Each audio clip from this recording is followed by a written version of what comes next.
안녕하세요, 햄동입니다. 오늘은 다양한 자동차 구동 방식과 그 특징에 대해서 알아보도록 하겠습니다.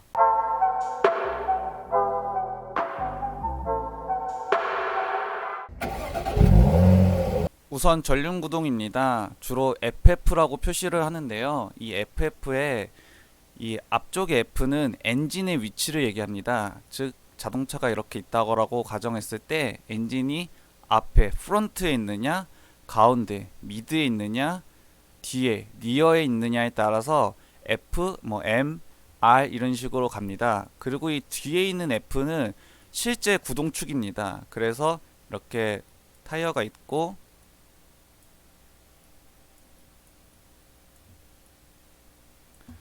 이쪽에서 이제 구동이 되느냐, 이쪽에서 구동이 되느냐, 이 전체에서 구동이 되느냐에 따라서 이렇게 나눠집니다. 그래서 FF 같은 경우는 엔진이 앞쪽에 있고 앞쪽 구동축이 구동하기 때문에 FF라고 표시합니다. 이 전륜 구동의 특징이라고 하면 이 원심력에 의한 언더스티어입니다. 즉 이렇게 코너가 있을 때 이렇게 돌아 나가야 되는데 속도가 빠를 경우 이렇게 가는 거를 이제 언더스티어라고 합니다. 그리고 이제 엔진의 무게가 있기 때문에 이 여기 엔진이 앞에 있기 때문에 이 무게 때문에 그 앞 타이어에 이 구동축이죠. 여기에 이제 접지가 좋습니다. 당연하게 무게로 누르기 때문에 당연히 접지가 좋고 때문에 이제 타이어의 마모가 앞 타이어가 크게 됩니다.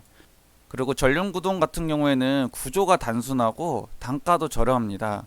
뭐 이 얘기는 이제 나머지 후륜이나 이렇게 가면은 또 이제 설명이 부가적으로 될 텐데요. 일단 부품이 다른 구동 방식 대비 앞쪽에만 있으면 되기 때문에 크게 부품이 많이 필요하지도 않고 그래서 또 단순합니다. 대신 이제 엔진룸의 제한 또는 토크 스티어의 고출력 불가 이게 있는데요.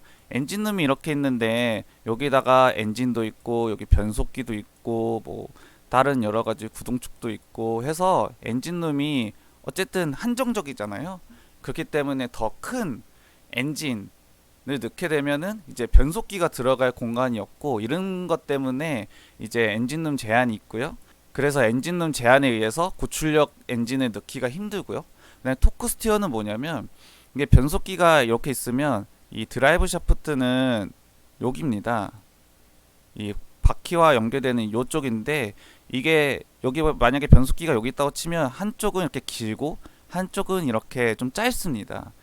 출발했을 때 고르게 일직선을 가는 게 아니라 이 한쪽으로 좀 치우치는 이 드라이브 샤프트 길이 차이로 인한 이런 것 때문에 이제 고출력이 될수록 그 경향이 심해지기 때문에 이런 좀 제한이 있습니다. 그 다음에 무게 이동에 의한 힐스핀이 있는데요. 이제 차가 전륜 구동의 수동차를 타보셨던 분은 좀 느끼셨을 텐데 급출발 같은 경우 할 경우에 이제 지면이 이렇게 있고 무게가 이렇게 이동하기 때문에 앞이 살짝 이렇게 뜹니다. 그래서 여기서 이제 휠스핀이 일어나는 게 있고요. 대신 이제 뒤에 이따가 후륜 구동에서 나올 프로펠러 샤프트 이런 것들이 없기 때문에 실내 공간이 좀 넓게 뽑을 수 있는 장점이 있습니다. 이제 후륜입니다. 후륜은 이제 기본적으로 FR 말씀드렸듯이 앞에 엔진이 위치하고 실제 구동은 뒤에서 일어나는 이래서 FR이라고 주로 표기하고 좀 파생으로 이 미드십 MR 그리고 RR 뭐 포르쉐에서 예전에 썼던 RR 이 방식이 있는데 이것도 마찬가지로 엔진이 가운데 있냐 미드에 있냐 뒤에 있느냐 뭐 이런 차이가 있습니다. 후륜 구동의 특징으로 얘기하면 이제 뒤에 구동이 일어나기 때문에 프로펠러 샤프트 아까 드라이브 샤프트는 이렇게 변속기가 있고 타이어 여기 엔진 있고 이렇게 타이어 이렇게 있을 때 바로 여기서 구동이 되지만 이제 후륜 구동 같은 경우에는 변속기가 이제 여기다 놓고 여기는 이제 같은 길이의 드라이브 샤프트 그리고 여기서 이렇게 쭉 뒤로 디퍼렌셜이 있고 이런 식으로 여기 필요한 이 축이 프로펠러 샤프트입니다. 그리고 당연히 여기 디퍼렌셜 차동 기어 때문에 이제 구조가 당연히 복잡해지고 때문에 이 실내 공간이 불리해집니다. 그래서 후륜 구동의 차 같은 경우 보면은 2열의 센터 좌석 쪽에 이렇게 플로어가 많이 올라와 있는 게 이제 프로펠러 샤프트가 지나가야 되기 때문에 이렇게 볼록하게 만들어 놓기 때문에 좀 공간이 불리하고요. 그리고 이제 조향이 편리합니다. 역할 분담이라고 되어 있는데 이게 뭐냐면 여기서 구동을 하고 여기서 조향을 하는데 후륜 구동 같은 경우는 여기서 구동을 하기 때문에 이 조향을 했을 때 역할이 구동축하고 조향축이 다르기 때문에 좀 편한다는 그러니까 좀 코너링이 좋다는 그런 좀 장점이 있습니다. 그리고 마찬가지로 이 무게 배분이 유리하고 무게 중심도 더 낮게 가져갈 수 있습니다. 왜냐하면 엔진룸은 활용도를 더 크게 할 수 있기 때문에 엔진을 좀 더 이제 운전석 쪽으로 밀어 넣을 수 있고 구동축이 뒤에 있으니까 뒤에도 이제 무게가 있기 때문에 좀 무게를 5대5, 50대50 이런 식으로 좀 가져가기가 유리하다는 점이 있고요. 이제 오버스티어 현상이 있는데요. 이거는 이제 아까 전륜 같은 경우는 이렇게 돌았을 때 이렇게 가는 게 언더스티어잖아요. 오버스티어는 이렇게 가는 게 오버스티어거든요. 그래가지고 사실 안전적인 거를 감안했을 때는 언더스티어가 사실 사고가 나도 더 덜 나는데 오버스티어는 아예 차가 돌아버리기 때문에 좀 위험한 그런 게 있는데 또 어떻게 보면은 운전을 좀 잘하시는 분들은 또 재미를 느낄 수 있다는 거. 그 다음에 구동 손실이 전륜보다 큽니다. 이거는 당연하게도 엔진에서 뭐 엔진 자체도 효율이 있겠지만 뭐 배기에 구동이 나갔다 치면 변속기 거치고 뭐 드라이브 샤프트 거치고 이렇게 돼서 점점 깎이거든요. 이렇게 마이너스 뭐10% 마이너스 10%. 근데 이제 후륜 구동 같은 경우에는 여기서 이제 프로펠러 샤프트가 있고 또 여기서 디퍼렌셜 차동 기어가 있고 또 구동축이 있기 때문에 점점 이 과정이 길어질수록 구동 손실은 전륜보다 당연히 클 수밖에 없고요. 대신 이제 타이어 마모는 이제 무게가 배분이 잘 되어 있기 때문에 좀 고르게 일어나는 또 장점이 있습니다. 후륜 구동 중에서 이제 미드십에 대해서 좀 더 자세하게 알아볼 건데요. 우리가 흔히 말하는 MR은 사실 RMR입니다. 즉 엔진이 가운데 있지만 좀 더 뒤에 있다 해서 RMR이고요. FMR도 있습니다. 일단 이런 미드십이 나왔던 이유와 또 장점은 디자인을 좀 얄쌍하게 앞쪽을 슈퍼카드 보면 되게 앞이 얄쌍하고 뭔가 낮고 그러잖아요. 이런 디자인적인 장점이 있고요. 그 다음에 무게중심도 엔진이 조금 더 가운데 차량의 가운데 쪽으로 오기 때문에 무게중심의 이점이 있습니다. FR하고 FMR하고 많이들 헷갈리실 텐데요.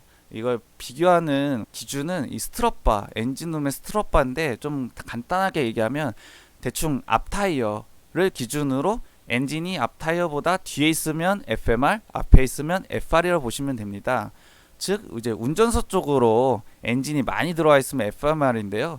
그래서 주로 롱노즈 쇼테크라고 차량이 이렇게 있으면 여기가 이런 식이거든요. 그러니까 이게 롱노즈, 그 다음에 쇼테크 이런 식으로 해서 가장 흔한 예로는 AMG GT가 딱 그 롱노즈 쇼테크의 전형적인 디자이너거든요. 그래서 이런 디자인을 선택할 수밖에 없고요. FMR 같은 경우는 왜냐면 앞바퀴가 여기 있으면 안 되는구나. 앞바퀴가 여기 있으니까 엔진이 여기 있으니까 앞바퀴보다 뒤에 있으니까 이렇게 FMR이고요. 근데 요즘에는 FMR이나 FR이나 사실 거의 같다고 보시는 게 무방합니다. 왜냐면은 FMR하고 FMR이 통합되는 이유가 예전에는 자동차가 작잖아요. 왜냐면 옛날에 소나타가 지금의 아반떼 크기였기 때문에 그러니까 점점 이제 차량이 커지거든요. 그러다 보니까 차량이 커지면서 이 공간이 점점 커졌기 때문에 굳이 이렇게 분류를 하지 않아도 요즘은 조금 세단만 봐도 롱노즈 쇼테크 디자인을 채택해왔다 뭐 이런 얘기 많이 나오잖아요. 그런 것처럼 이제 엔진을 운전석 쪽으로 많이 배치할 수 있기 때문에 요즘에는 FMR이 FR이라고 보셔도 거의 무방한 것 같습니다. 자, 그러면 RR하고 RMR하고 차이는 뭐냐? 똑같이 이거는 이제 뒷타이어보다 앞에 엔진이 있으면 MR, 뒤에 있으면 RR입니다. FMR하고 RMR의 장단점으로 보자면 FMR은 사실 실내 공간이 당연히 작습니다. 왜냐면 운전석 쪽으로 많이 넣고 뭐 차가 이렇게 무조건 길 수는 없잖아요. 2인승짜리로 주로 이제 차량을 제작해가지고 2인승 위주다. 실내 공간이 작다. 그리고 RMR 같은 경우는 엔진이 이제 뒤쪽에 있다 보니까 당연히 트렁크 공간에 제약이 있고 바로 내 뒤에 엔진이 있기 때문에 엔진 소음이 많이 유입된다는 어떻게 보면 단점이지만 또 사실 우리가 슈퍼카를 탈 때 배기음 이런 감성을 놓칠 수가 없잖아요. 그래서 이 엔진 소음이 유입이 많이 된다는 것도 어떻게 보면 또 장점이 될 수 있는 그런 부분인 것 같습니다. RR은 이제 처음에 MR에서 실내 공간이 워낙 안 나오다 보니까 실내 공간을 좀 더 확보해야겠다 해가지고 이제 탄생을 하게 되었고요. 이제 트렁크는 이제 앞에 프렁크라고 하죠. 앞쪽에 있는 트렁크를 프렁크로 쓰고 이제 트렁크 자체는 이제 거의 없고, 그리고 이제 고속 주행 안정성이 좀 떨어지는데요. 이거는 아무래도 차가 이렇게 있을 때 엔진이 여기 있고 또 뒤에 이렇게 다 몰려 있기 때문에 차가 좀 뒤쪽으로 엉덩이가 무겁다라고 해야 되죠. 약간 그런 것기 때문에 고속 주행 안정성이 떨어지지만 포르쉐 같은 경우는 이런 걸 또 다른 이제 기술력을 이렇게 보완해 가지고 정말 외계인이 만들었다라고 할 수 있을 정도로 높은 밸런스를 갖는 차를 만든 거고요. 그래서 사실상 요즘에는 이 RR 방식은 버스에서만 볼 수 있습니다. 그래서 가끔씩 길거리에 서 있는 이렇게 버스가 있고 여기 이렇게 후드라고 하긴 그렇고 뭐 있잖아요. 이걸 열면 여기 엔진이 커다랗게 있는 거를 아주 가끔씩은 보실 수 있을 겁니다. 그래서 버스는 RR입니다. 또 이제 RR이 이제 FMR이 FR하고 통합되고 RR이 이제 사라지는 이유는 마찬가지로 이제 자동차 크기가 계속 커지기 때문에 실내 공간은 FMR에서도 충분히 확보를 할 수 있기 때문에 굳이 RR을 고집할 이유가 없어졌기 때문에 이제 RR은 사실상 이제 없어졌다고, 버스를 제외하고는 없어졌다고 봐도 무방한 것 같습니다. 자, 마지막으로 4륜입니다. 4륜을 표기할 때 AWD라고 하는 게 있고 4WD라고 얘기하는 게 있잖아요. 근데 사실 4WD는 파트타임 4륜 구동입니다. 즉 트랜스퍼 케이스, 예전에는 이제 트랜스퍼 케이스 이용한 기계식이었을 때 내가 뒷바퀴만 굴리겠다, 앞바퀴만 굴리겠다, 양쪽 다 굴리겠다 이런 식으로 조절할 수 있는 그런 걸 이제 4WD라고 얘기했고요. 요즘에 이제 AWD는 올휠 드라이브라고 하죠. 그래서 이제 상시 4륜, 알아서 전자적으로 전자식 제어를 통해서 내가 필요할 때 어떨 때는 뭐 후륜만 굴린다든지 어떨 때는 4륜을 굴린다든지 그렇게 조정을 할 수 있습니다. 대신 이제 올휠 드라이브 같은 경우는 메인 구동의 축은 있습니다. 예를 들면 이제 아우디 같은 경우는 전륜 구동 기반인데 이제 필요에 따라서 4륜을 쓰는 이런 전륜 구동 기반 올휠 드라이브고요. 나머지 뭐 BMW나 벤츠 이런 거는 후륜 구동 기반으로 이제 하는 4륜 구동 이렇게 되겠습니다. 특징을 알아보면 당연하게도 무게가 증가합니다. 뭐 여기 당연히 프로펠러 샤프트도 있을 거고, 이게 구동축이 있고 다 이게 4바퀴를 돌려야 되기 때문에 또 여기 필요한 부속품들이 있고 그렇기 때문에 무게가 많이 증가하고요. 그리고 또 무게가 많이 증가한다는 건 결국 부품이 많기 때문에 당연히 부품이 많으면 재료비가 상승하기 때문에 비쌉니다. 그리고 무게가 증가하기 때문에 연비가 많이 나빠지죠. 그 다음에 구동 손실은 전륜보단 큽니다. 4바퀴를 쓰게 되면은 어쨌든 다 돌린다는 거는 다 저항이 있기 때문에 이런 구동 손실이 좀 안 좋다라는 거, 그런 점이 이제 특징으로 뽑을 수 있겠습니다. 오늘은 이렇게 자동차의 구동 방식과 특징들에 대해서 알아봤는데요.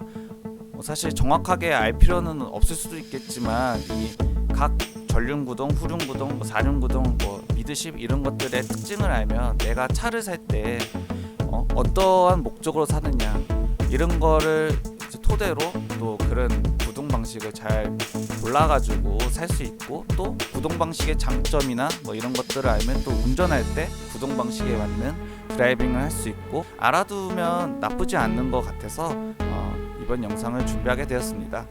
다음번에도 또 유익한, 또 알아두면 좋은 그런 자동차 지식들을 가지고 찾아뵙도록 하겠고요. 지금까지 행동이었습니다.